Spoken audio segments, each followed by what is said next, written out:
ये कहानी उस वक्त की होती है जब टेक्नोलॉजी उतनी एडवांस नहीं थी। फिर भी स्मगलर्स अपने काम को बहुत ही खुफिया तरीके से अंजाम दे रहे थे।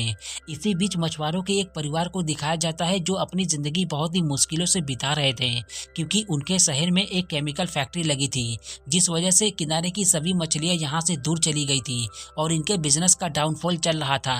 तभी इनको एक आदमी मिलता है जो जिनसुक के पिता का दोस्त था। वो इनको स्मगलिंग का सामान समुद्र से बाहर निकालने को कहता है, जिसके बदले वो इनको बहुत ही मोटी रकम देने का वादा करता है। और ये लोग उसके ऑफर को मना नहीं करते, क्योंकि इनको पैसे की सख्त जरूरत होती है। अगले दिन ये अपने लोगों के साथ मिलके उसका काम कर देते हैं, जिसका वो इनको पैसे भी दे देता है। उसके बाद ये लोग उसका बहुत सारा काम करते हैं, जिससे इन लोगों की पैसे की समस्या खत्म हो जाती है। मगर एक बार वो इनको कुछ ऐसा करने को कहता है जो गैर कानूनी होता है, और जिनसुक के पिता ऐसा कोई भी गैर कानूनी काम नहीं करना चाहते, जिससे इनके लोगों को बाद में पछताना पड़े। दरअसल वो इनको गोल्ड की स्मगलिंग करने को कहता है जो गैर कानूनी था। मगर चुंजा और जिनसुक उस आदमी से मिलके उसका वो काम करने के लिए तैयार हो जाते हैं। अगले दिन जब ये बिना किसी की नजर में आए उसके काम को करना शुरू करते हैं, तभी इनको पुलिस रंगे हाथ पकड़ लेती है और वहां से भागने के चक्कर में जिनसुक के पिता के साथ उसके भाई की मौत हो जाती है।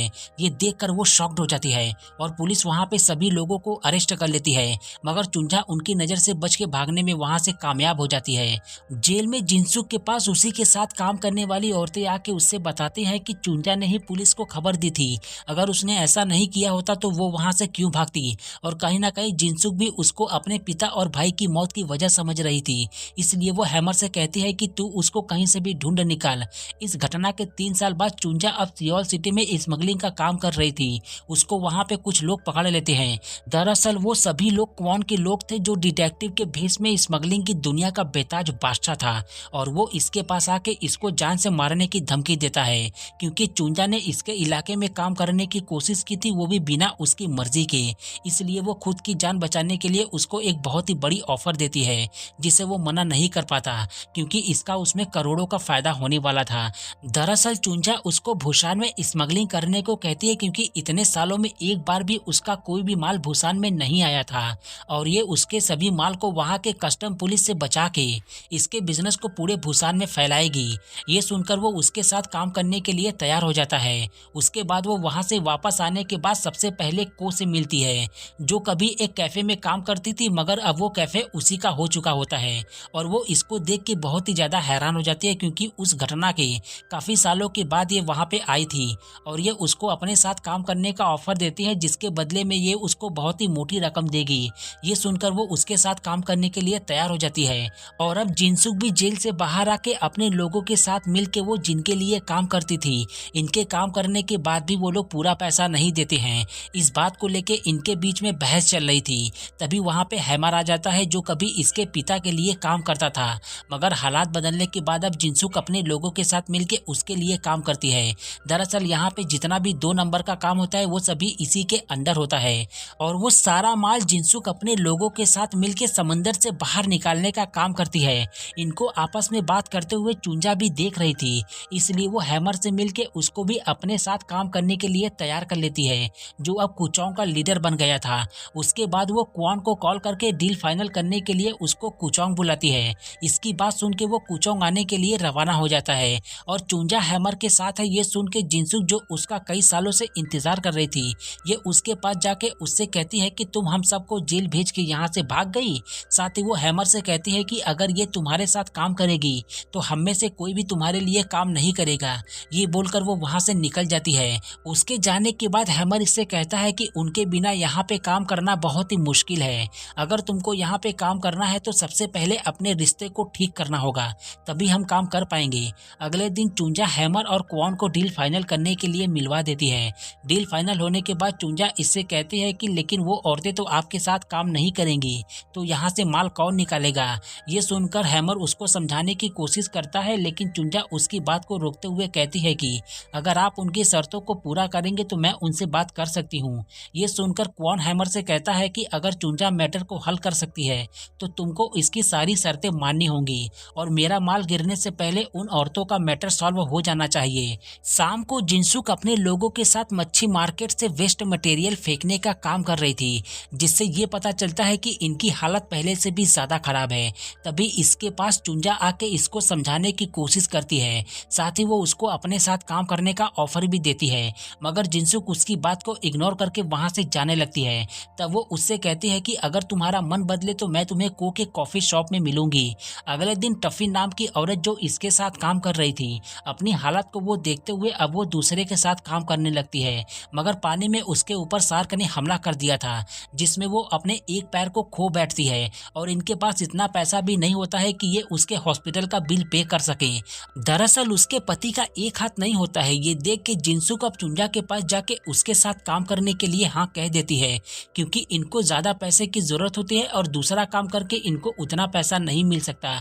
मगर काम को शुरू करने से पहले ये उससे टफी की मेडिकल बिल पे करने को कहती है।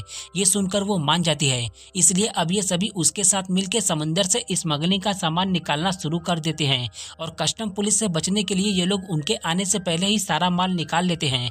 लेकिन चुंजा वहीं पर एक बॉक्स को छुपा के इनके साथ वहां से निकल जाती है, जिसके बारे में उनको कुछ भी नहीं पता होता, क्योंकि कौन ने उस बॉक्स की जानकारी सिर्फ चुंजा को ही दी थी। इनके जाने के बाद वो उस बैग को लाके उसको दे देती है, जिसमें हीरे के साथ सोने के बिस्किट होते हैं, और उसके बदले में वो उसको इनाम देके कहता है कि मेरा ऐसे और भी माल आएगा जो तुम मुझे लाके दोगी, और ये उस डील का हिस्सा नहीं होगा जिसका मैं तुम्हें अलग से पैसे दूंगा। सारा माल सेल हो जाने के बाद ये लोग पैसे की हिस्सेदारी करते हैं। जिनसुक को अपना हिस्सा मिल जाने के बाद वो इनके पास से चली जाती है। तब कौन हैमर से कहता है कि अगली बार इससे भी ज्यादा माल आएगा, तो तुम सब तैयार रहना। मगर अंदर ही अंदर उसको ये बात खाई जा रही थी कि ये लोग उसको अपने प्लान के बारे में कुछ नहीं बताते, क्योंकि कौन को उसके ऊपर पहले से ही शक होता है कि ये उनके लिए मुसीबत जरूर खड़ी करेगा। दरअसल उसके पास इसकी एक फोटो होती है जिसमें वो किसी और आदमी से मिल रहा था जो कानून के लिए काम करता है, और वो फोटो वो चुंजा को दिखाता है। उसे देखकर वो तुरंत उस फोटो को लेकर जिनसुक के पास आने के लिए निकल जाती है। इधर उसको कस्टम पुलिस के ऑफिसर ली पकड़ के उसे समझा रहे होते हैं कि अब उसे गलत काम छोड़ देना चाहिए। दरअसल जब वो सारा पैसा टफी के पति को दे रही थी तब इन्होंने उसे देख लिया था, इसलिए ये उसे समझा रहे होते हैं कि अब उसको गलत काम नहीं करना चाहिए, क्योंकि इनको एक दिन में इतना सारा पैसा सिर्फ गैर कानूनी काम ही करके मिल सकता है। तब वो उससे पूछते हैं कि आपको 3 साल पहले हमारे बारे में किसने बताया था, मगर ये इन्फॉर्मेशन वो उसे बताने से साफ साफ मना कर देते हैं। उसके बाद वो वहां से अपने घर आने के लिए निकल जाती है, लेकिन रास्ते में ही चुंजा उससे मिलके उसको वो सभी फोटो दिखा के उससे बताते हैं कि 3 साल पहले कस्टम पुलिस को बुलाने वाली मैं नहीं बल्कि हैमर है, और जो सुना उन्होंने हमसे पकड़ा था उसको वो लोग आपस में ही बांट लिए थे, क्योंकि को ने स्मगलिंग के फाइल को कस्टम पुलिस से चुरा लिया था और उसको ऐसा करने के लिए इन्होंने ही कहा था। उस फाइल को देखने के बाद इनको पता चलता है कि हैमर और ऑफिसर ली आपस में ही मिले हुए हैं। ये सब देखने के बाद उसका जो शक चुंजा के ऊपर था वो खत्म हो जाता है, जिसके लिए वो उससे माफी मांगती है, और अब ये तीनों उन दोनों को आपस में लड़वाने का ही प्लान बनाती हैं। मगर हैमर अपने लोगों के साथ क्वान को खत्म करने के लिए उसके रूम पे पहुंच जाता है। दरअसल ये उसको खत्म करके उसकी जगह लेना चाहता है, और वहां पे चुंजा और क्वान भी हैमर के गैंग को खत्म करने का ही प्लान बना रहे थे, मगर इनसे पहले ही वो उनके ऊपर हमला कर देता है। अब इनके बीच में बहुत ही तगड़ी फाइट शुरू हो जाती है। हैमर अपने लोगों के साथ उन दोनों को खत्म कर देता है, और जब वो चुंजा को खत्म करने जा रहा होता है तब वो अपनी जान बचाने के लिए उससे बताती है कि $3 लाख के हीरे आ रहे हैं। ये सुनकर वो उसको अपने साथ लेकर चला जाता है, मगर उसके अड्डे पे कस्टम पुलिस छापा मार देती है।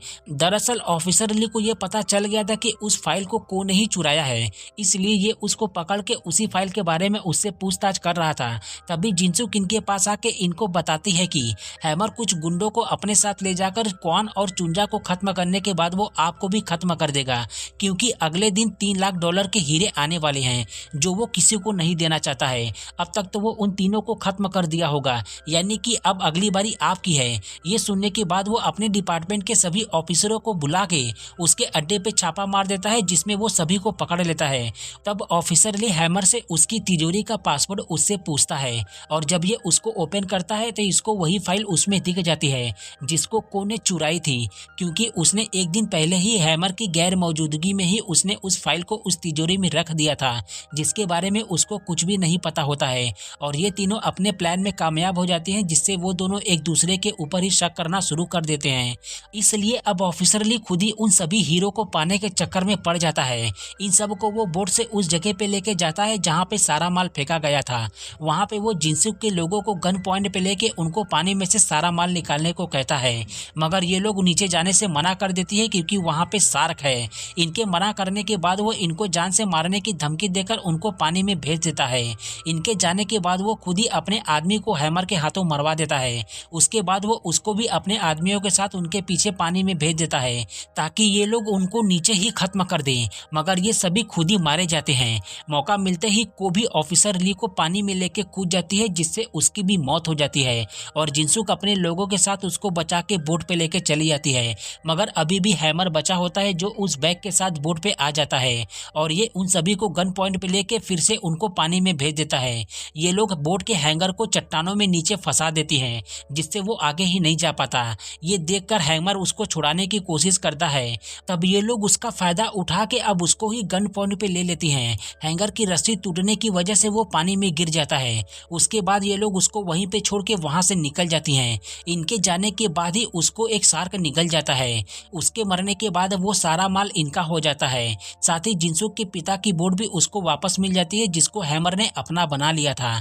आखिर में पता चलता है कि क्वान अभी भी जिंदा है और इसी के साथ ये कहानी यहीं पे खत्म हो जाती है। इससे हमें ये सीखने को मिलता है कि हमें अपनों का साथ नहीं छोड़ना चाहिए चाहे हालात कैसे भी हों। जैसे जिनसुक ने किया कि वो अपने लोगों के साथ बुरे हालातों में भी खड़ी रही। इसीलिए कहते हैं कि बड़ा लीडर वही बनता है जो किसी भी हालत में अपने लोगों का साथ नहीं छोड़ता। उम्मीद करते हैं कि आपको यह कहानी पसंद आई होगी। अगर वीडियो अच्छा लगा हो तो लाइक ज़रूर करें और ऐसे ही मूवी एक्सप्लेनेशन देखने के लिए इस चैनल को सब्सक्राइब करें।